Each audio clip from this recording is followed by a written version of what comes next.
So para dun po sa mga hindi nakakalam kung ano ang turbocharger, ito po ay isang klase ng upgrade sa makina. Kapag isinet up mo ito ay makakapagdagdag po ito ng power. Kung hindi pa naiimbento ang turbo, para maging malakas ang isang makina, kailangan i-design ito na malalaki ang piston ng katulad sa makina ng truck. Or kaya naman, i-design ito ng maraming piston, katulad ng mga sa hot rod at saka sa mga supercars na mayroong mga makinang V6, V8 or V10. Pero nung naimbento ang turbo, hindi mo na kailangan ng maraming piston or ng malalaking piston. Kasi kayang tapatan or hikitan ng makinang merong 4 na piston ang lakas ng isang makinang V6 once na masetapan ito ng turbo.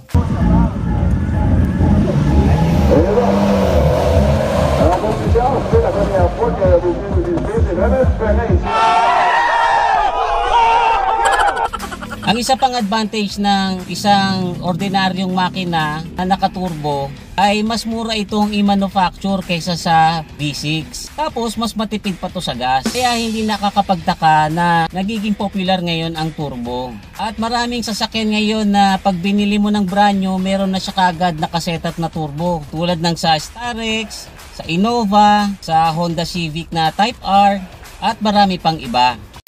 So paano ba napapalakas ng turbo ang isang ordinaryong makina? Lahat po kasi ng makina, humihigop yan ng hangin na iahalo niya dun sa fuel para siya makagawa ng combustion. Tapos yung pagliyab ng fuel ang nagbibigay ng power sa makina. Kaya lang guys, limited lang yung hangin na kayang higupin ng isang makina. Kaya limited lang din yung fuel na kaya niyang sunugin. Yun po ang trabaho ng turbo. Ang pwersahan na pasukan niya ng karagdagang hangin ang makina para mas maraming fuel ang masunog at makakapag-produce ng mas mataas na horsepower. At para mas madaling maintindihan, bibigyan ko kayo ng kaunting demo gamit itong maliit na alcohol torch. So kapag ito po ay sinindihan nyo ang mitya, magliliyab po ito katulad ng sa loob ng makina kasi meron din po itong fuel. Tapos ang hinihigop naman ng hangin nito ay yung hangin sa paligid niya. Ayun guys, kapag ito pinisil nyo, yung hangin na nandun sa loob ng bote ay persadong pupunta doon sa mitya. At makikita nyo dito na sa bawat pagpisil ko ay lumalakas yung apoy. Ganyan din po sa makinang mayroong turbocharger. Gumagamit ng turbine na ikinakabit sa may exhaust. Tapos yung hangin ng exhaust ang nagpapaikot dun sa turbine at sa bawat ikot po nito ay nakakahigop ito ng hangin. Tapos yung compressed air na yan, ang pwersahan niyang ipapasok doon sa may intake ng makina. Although malaki ang naitutulong ng turbo para madagdagan ng horsepower ng isang makina, ito po ay nagre-require ng maayos na maintenance at tamang paggamit para tumagal ang buhay niya. Kasi alam nyo guys, mahal magpagawa nito kapag nasira. Actually guys, meron kami noon na Toyota Tamaraw FX na naka-turbo diesel engine. Sa haba ng serbisyo niya sa amin ay nasira na yung turbo niya. At dahil mahal ang paggawa nito, mas pinili po namin na i-delete na lang para makatipid. Ito po ang mga tips na pwede kong ibigay sa inyo para hindi matulad dun sa makina ng FX namin.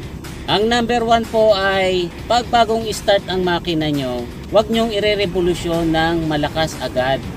Paano masabi? Hayaan nyo po munang mag-idle siya ng 5 to 10 seconds para makasirculate yung langis hanggang doon sa may turbocharger. Sa ganitong paraan ay makakasigurado kayo na lubricated na yung turbo bago nyo gamitin. Ang turbo ay yung engine oil din ng makina ang naglulubricate sa kanya. After ng 5 to 10 seconds, although pwede nyo na siyang gamitin, huwag nyo munang ibibirit. Mas maganda po na gamitin nyo muna siya ng at least 5 minutes na normal driving lang para sure kayo na iinit na yung engine oil. Pag mainit na yung engine oil, mas effective po itong nakakapag-lubricate. Speaking of oil, mas maganda na ang gamitin nyo ay fully synthetic pagka ang makina nyo ay may turbo. Change oil kayo ng on or before 5,000 kilometers. Sabi ko nga sa inyo kanina, yung turbo ay naka-attach po yan doon sa may exhaust. So umiinit po yan ng mainit na mainit. Actually meron po mga pagkakataon na nagbabagay yan. Kaya best po dyan ang fully synthetic oil kasi mas mataas po ang tolerance nito sa init. Tapos guys, dahil dyan sa excessive na init na naipoproduce ng turbo, pag medyo nag-drive kayo ng matulin or galing kayo sa long drive, bago nyo patayin yung makina ay dapat mag-cool down muna.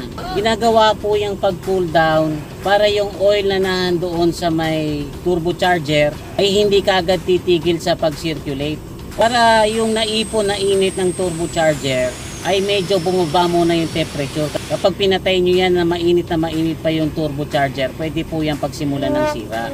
Kung gusto nyo naman para sigurado kayo, gawin nyo yung katulad ng ginawa ng patropa nating si Ethan sa Mitsubishi Eclipse niya. Nalagyan niya po ito ng turbo timer. So ang trabaho naman po ng turbo timer, kahit na i-off nyo na yung engine, mag-a-idle pa rin po siya ng ilang segundo para siguradong nakapag-cool down na yung turbo bago mag-off talaga yung engine. Ang next tip ko naman guys ay palagi nyong i-check yung intercooler kung malinis. Kasi mas maganda po ang performance ng turbo kapag malinis yung intercooler. Ang trabaho po kasi ng intercooler, dumadaan po dyan yung hangin na hinigop ng turbocharger para mapalamig. Para pagpasok po ng hangin dun sa may intake ay mas malamig na po ito. So kung madalas kayong bumabiyahe, lalo na pagkagabi, yan po ay nakakahigop ng mga insekto, ng dumi na pwedeng bumara dyan sa may intercooler. Lalo na yung mga front mounted ang intercooler. Ang next na tip ko naman guys ay palagi nyong i-inspeksyonin yung mga piping na dinadaanan ng hangin. Yun po kasing mga tubo na dinadaanan ng hangin mula dun sa turbo ay kadalasan yari sa plastic or kaya naman sa goma. At katagalan guys, yan ay pwedeng lumutong dahil sa init. Kapag yan po ay nagkaroon ng crack, maglilik po dyan yung hangin na supposed to be pupunta doon sa intake. Kapag sumisingaw po ang hangin dyan, ay hindi magiging accurate yung air and fuel mixture na dapat papasok doon sa makina. Medyo mahal ang paggawa niyan sa mga mekaniko. Ang pag-setup po kasi ng turbo ay marami po yung mga pyesa at mga connections. So mas maraming pyesa, mas maraming tsansa na mayroong masira. Kaya although nakakapagdagdag po yan ng horsepower, kapag nasira naman po yan ay dagdag gastos din. Kung mapapansin nyo, nagre-re-upload ako ng mga lumang videos. Yan po ay dahil dun sa mga lumang videos na yon ay in-promote ko yung Facebook page na Kuya Mikmix Dami Mong Alam na for some reason ay hindi ko na po ma-access. Nakakapanghinayang naman pong i-delete yung mga dating videos, so ang ginagawa ko na lang po ay nire-re-edit at nire-repost ko para wala na pong maligaw na pumunta doon. Ang official Facebook page na po natin ay AudioMonkeys/DMA. I hope nakatulong itong short video natin about turbo. Huwag niyo pong kakalimutan mag-like. Muli ito si Kuya Mikmik na nagsasabing palagi kang lamang pag marami kang alam. Bye-bye!